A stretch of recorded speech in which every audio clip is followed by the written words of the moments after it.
Assalamualaikum warahmatullahi wabarakatuh.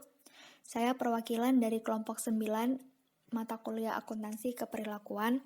Di sini akan membuka presentasi kali ini yang membahas mengenai artikel yang berjudul Prior Audits and Taxpayer Compliance Experimental Evidence on the Effect of Earned versus Endowed Income. Sebelum membahas lebih lanjut mengenai materi pada hari ini, perkenalkan terlebih dahulu anggota kelompok kami, yang terdiri dari Rizky Ramadhani, Desi Fauziah, Aliati Sakuncoro, Kartono, dan Rohim Nurhidayati. Selanjutnya, pembahasan pertama yang akan kita bahas pada pertemuan kali ini yaitu mengenai masalah penelitian. Jadi, penelitian ini membahas mengenai kepatuhan wajib pajak. Kebanyakan penelitian seperti ini bertujuan untuk mengidentifikasikan dan menjelaskan faktor-faktor yang mempengaruhi perilaku kepatuhan. Salah satunya adalah audit. Dalam sebuah penelitian Spicer dan Hero tahun 1989 menunjukkan bahwa audit dapat mencegah penggelapan pajak di periode berikutnya setelah dilakukan audit. Selanjutnya, penelitian eksperimental oleh Boylan dan Sprinkle tahun 2001 menunjukkan bahwa jumlah waktu dan usaha yang dibutuhkan untuk menghasilkan pendapatan dapat mempengaruhi perilaku. Sehingga penelitian ini mencoba mencari tahu bagaimana tingkat kepatuhan wajib pajak setelah audit berdasarkan waktu dan usaha yang dibutuhkan untuk menghasilkan pendapatan. Dalam hal ini terdapat dua jenis. Yang pertama yaitu earned income, yaitu wajib pajak yang menerima pendapatan dengan kerja keras atau membutuhkan waktu dan usaha yang lebih besar, dan endowed income, yaitu wajib pajak yang menerima pendapatan dengan sedikit kerja keras atau wajib pajak yang membutuhkan waktu lebih sedikit daripada earned income yang tadi. Selanjutnya yaitu mengenai tujuan penelitian.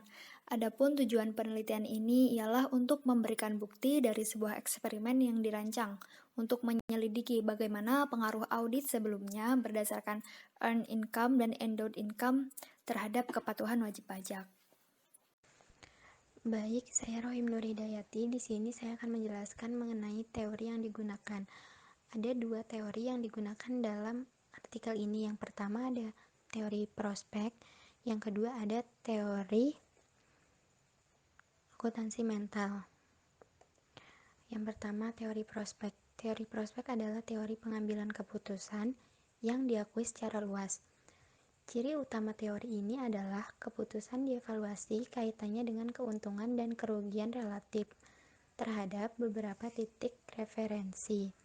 Selain itu, teori tersebut mengemukakan bahwa pengambilan keputusan cenderung lebih toleran terhadap risiko ketika mengevaluasi masalah keputusan yang melibatkan potensi kerugian dan kurang toleran terhadap risiko ketika mengevaluasi masalah yang melibatkan keuntungan prospektif. Selain itu, teori tersebut menyarankan bahwa cara masalah keputusan disajikan dalam bingkai dapat mempengaruhi poin referensi dan keputusan yang terkait. Yang selanjutnya, teori akuntansi mental. Teori akuntansi mental menjelaskan di mana individu mengalokasikan pendapatan ke akun mental sesuai dengan karakteristik yang mendasari pendapatan dan cenderung memperlakukan pendapatan di satu akun secara berbeda dari pendapatan di akun lain. Selanjutnya ada pengembangan hipotesis. Yang pertama, jika tidak ada riwayat audit sebelumnya, individu pada awalnya akan melaporkan lebih banyak pendapatan saat pendapatan diperoleh, bukan saat diberikan. Hal ini disebabkan fakta bahwa upah reservasi lebih tinggi untuk pendapatan yang diperoleh. Dengan demikian, ini mengarahkan pada hipotesis pertama. Tingkat pendapatan awal yang dilaporkan akan lebih tinggi saat pendapatan diperoleh dibandingkan dengan ketika itu diberkahi.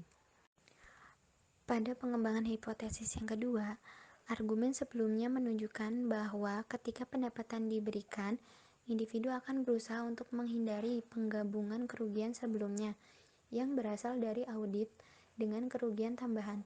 Hal ini konsisten dengan studi kepatuhan sebelumnya yang menggunakan pendapatan yang diberkahi dan menyarankan bahwa kepatuhan harus meningkat pada periode setelah audit.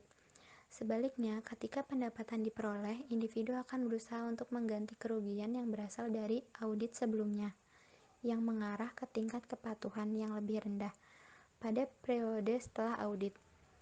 Ini mengarah pada rangkaian hipotesis kedua. Yang pertama, saat penghasilan diberkahi, individu yang telah diaudit dalam periode sebelumnya akan meningkat jumlah pendapatan yang kemudian mereka laporkan. Yang kedua, saat penghasilan diperoleh, individu yang telah diaudit dalam periode sebelumnya akan mengurangi jumlah pendapatan yang kemudian mereka laporkan. Di slide selanjutnya, penulis juga menawarkan hipotesis ketiganya. Argumen yang mendasari dua himpunan hipotesis pertama didasarkan pada pernyataan bahwa perubahan perilaku pelaporan harus lebih besar bagi individu yang telah diaudit pada periode sebelumnya dibandingkan dengan yang belum diaudit. Metode penelitian, metode sampel alat uji statistik, dan variabel. Penelitian ini menggunakan desain eksperimental. Peserta dan prosedur, 87 mahasiswa sarjana berpartisipasi dalam penelitian ini.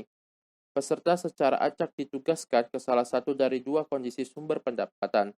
Sesi pendapatan yang diperoleh berlangsung sekitar 2 jam. Sesi pendapatan yang diberkahi berlangsung kurang dari 40 menit.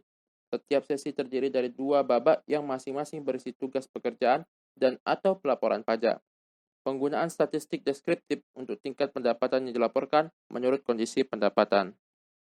Hasil penelitian, hipotesis terdukung atau tidak. Ketika pendapatan kena pajak membutuhkan waktu dan upaya yang relatif sedikit untuk menghasilkan pendapatan yang diberkahi, kepatuhan wajib pajak meningkat mengikuti audit. Sebaliknya, ketika penghasilan kena pajak membutuhkan waktu dan upaya yang relatif besar untuk pendapatan yang diperoleh, kepatuhan menurun. Hasil dari penelitian ini menunjukkan bahwa kepatuhan wajib pajak dipengaruhi oleh apakah seseorang telah diaudit di masa lalu. Tetapi efek spesifik dari audit sebelumnya tergantung pada jumlah waktu dan upaya yang diperlukan untuk menghasilkan pendapatan seseorang. Informasi ini harus menarik bagi pembuat kebijakan yang peduli tentang peningkatan kepatuhan wajib pajak. Selain itu, hasil ini menambahkan bukti yang menunjukkan bahwa keputusan wajib pajak tampaknya dipengaruhi oleh apakah penghasilan kena pajak diperoleh atau diberikan. Akhirnya, hasil menunjukkan bahwa temuan campuran yang didokumentasikan dalam penelitian sebelumnya tentang peran audit sebelumnya dapat dikaitkan sebagian dengan perbedaan sistematis dalam hal apakah penghasilan kena pajak diperoleh atau diberkahi. Kemudian, kesimpulan mengenai penelitian ini. Penelitian ini memberikan bukti yang menunjukkan bahwa ketika penghasilan kena pajak membutuhkan waktu dan upaya yang relatif sedikit untuk menghasilkan pendapatan yang diberkahi, kepatuhan wajib pajak meningkat mengikuti audit. Sebaliknya, ketika penghasilan kena pajak membutuhkan waktu dan upaya yang relatif besar untuk menghasilkan pendapatan yang diperoleh, maka kepatuhan menurun mengikuti audit.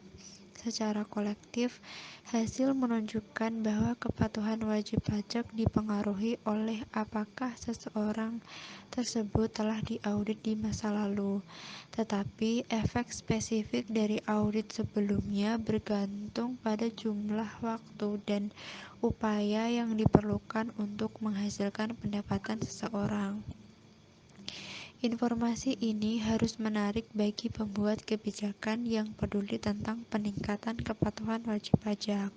Selain itu, hasil ini menambah bukti yang menunjukkan bahwa keputusan wajib pajak tampaknya dipengaruhi oleh apakah penghasilan kena pajak diperoleh atau diberikan. Juga, temuan dalam penelitian ini membantu mendamaikan hasil yang beragam dalam penelitian eksperimental sebelumnya pada audit sebelumnya dan kepatuhan wajib pajak. Lebih khusus lagi, studi ini menunjukkan bahwa inkonsistensi dalam efek yang diamati dari audit sebelumnya seperti pada penelitian Benjamin dan Maytal, Spicer, Hero, dan sebagainya, kemungkinan disebabkan oleh perbedaan sistematis dalam jumlah waktu dan usaha yang harus dikeluarkan peserta dalam studi tersebut untuk menghasilkan pendapatan sebelum pajak mereka. Kemudian mengenai kontribusi penelitian ini. Kontribusi penelitian ini terdapat dua kontribusi, yaitu secara teoritis dan secara praktis. Secara teoritis, penelitian ini berkontribusi untuk memperluas literatur mengenai kepatuhan wajib pajak dan mendamaikan inkonsisten penelitian sebelumnya mengenai hasil pengaruh audit sebelumnya pada kepatuhan wajib pajak. Dan sedangkan yang secara praktis itu dapat digunakan pembuat kebijakan atau pemerintah terkait dengan peraturan peningkatan kepatuhan wajib pajak. Saya melanjutkan tentang keterbatasan penelitian dalam makalah yang sudah ditentukan. Yang pertama, karena hanya ada 2 periode pelaporan pajak, tidak jelas bagaimana kepatuhan dipengaruhi oleh kumulatif dampak dari beberapa periode sebelumnya yang melibatkan audit atau ketiadaan audit. Juga tidak jelas sejauh mana perilaku yang diamati pada periode kedua akan meluas ke periode selanjutnya. Yang kedua, penggunaan terminologi netral dalam percobaan tersebut kemungkinan ditekan pertimbangan moral dan etika yang berkaitan dengan kepatuhan yang disita dalam banyak keputusan pelaporan wajib pajak. Yang ketiga, tidak jelas apakah sifat tugas dalam kondisi penghasilan yang diperoleh memiliki pengaruh terhadap perilaku. Dengan kata lain, seseorang tidak dapat menentukan apakah hasil yang sama akan berlaku jika waktu yang dibutuhkan dan sifat pekerjaan yang diperlukan untuk memperoleh penghasilan yang berbeda. Yang keempat, eksperimen mengandalkan kumpulan data yang relatif kecil, terutama bagi mereka yang berada dalam kondisi audit. Meskipun hasil yang dilaporkan signifikan pada tingkat konvensional, akan diinginkan untuk melihatnya direplikasi sebagai bagian dari penelitian lain. Yang terakhir, parameter dan desain eksperimen dimaksudkan agar lebih konsisten dengan penelitian sebelumnya tentang kepatuhan daripada dengan struktur pajak tertentu. Selanjutnya akan membahas penelitian dilakukan di masa mendatang. Mungkin diarahkan untuk mengembangkan pemahaman yang lebih lengkap tentang peran variabel seperti jumlah, waktu, upaya, dan lain-lain yang dibutuhkan untuk menghasilkan permainan pendapatan dalam pengambilan keputusan pajak secara umum. Demikian presentasi dari kelompok kami. Kurang lebihnya mohon maaf. Wassalamualaikum warahmatullahi wabarakatuh.